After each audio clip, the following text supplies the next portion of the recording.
Hello guys! Welcome to my vlog! So for today's video is magtatagalog ako kasi sabi ng sister ko na mas maganda pag Tagalog para maraming nakakaintindi. So ngayong araw nga may bisita kami na pumunta dito sa bahay kasi maggagala daw sila dito sa amin. Gagala! Tagalog dun. Tapos ang ganda ng init ngayon. Mainit na malamig and then 20 degrees lang. Kaya naka-short at sandal lang for today's video.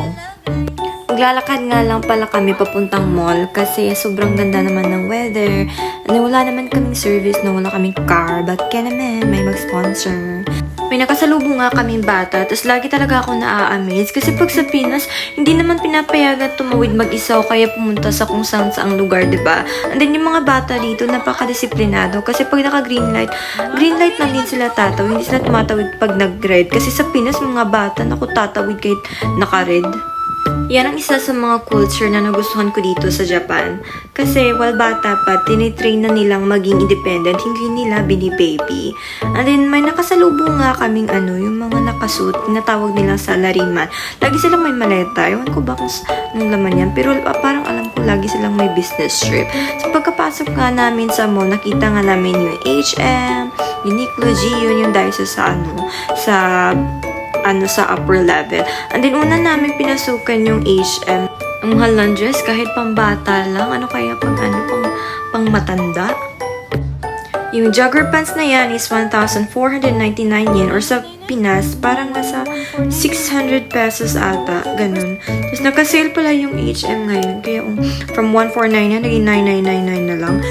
Ang ganda nga rin ng white sandal na to, pero hindi naman naka-sale. Pumunta nga ako sa section ng mga sale na sapatos, sandals. Sobrang ganda. From 2,999 na yung 199 na lang. Naka-less 1,000. Yung 3,499 na sandal, naging 999 na lang. Sobrang ang laki ng binaba. Sobrang mahal pa din. Pero ang ganda ng quality ha. In fairness. May flip-flop style din na from 3,000 naging 2,000. Naka-less 1,000 talaga. Tinignan ko na nga rin tong price ng mga boots na to. Naku, sobrang mahal na sa mahigit 500. Tapos yung cashier pala nila dito is foreigner, no? Then yung mga sale din na blouses nasa 600 na lang from 3,000 pero hindi ko type. Yung mga jeans na sobrang ganda pero ang mahal pa din kahit naka-sale. May nakita nga akong yellow summer dress. Sobrang ganda. Trinay ko nga. Sobrang ganda talaga pero hanggang tingin lang tayo dahil hindi tayo bibili. Hindi tayo magpapabudol, no? Tapos yung mga set nila dito sobrang mahal. Ewan ko ba kung namamahalan kayo or ako lang pa. Yung short na sa 2,000, ako short lang. Madami pa nga silang display dyan. Pero yan, hindi na yan naka-sale. May nakita akong sale na cap. Kaso sobrang laki. Nasa M kasi yung size niya. And then hindi siya adjustable. Nagbebenta rin pala sila dito ng mga case ng phone. Kaso hindi naman kinonsider yung mga taong may lower version ng iOS, no? Then nag-try nga ako dito ng mga shades nila. Naku, sobrang ganda. Natipuhan ko nga to. Tapos sobrang mahal pala, 1.5. Then yung may bag naman sila dito. Sobrang ganda. Lakas makavibe pag pumuntang dagat. Chinek ko price. Ay, naku, 2.5 dye. Nasa sa peso. Yung may peso. Nasa 1.3 ganun. And then lumabas na kami, punta kaming GU kasi baka mas mura sa GU. Pagkadating nga namin, bumungad agad yung mga sale na sa naka-red card na sale na talaga. Yan yung mga dress nila, nasa 1,490 na lang. Kasi kung i-compare mo sa H&M, parang sobrang mahal ng H&M. Sa GU, mas mura. And din yung quality niya, sobrang ganda din. Yung jacket na yun, nasa 990 na lang. Tapos, pag hinawakan mo yung tela, sobrang lambot talaga. And then, tinry ko nga rin itong parang bonnet nila. Naku, day, ang laki talaga or maliit niya yung ulo ko.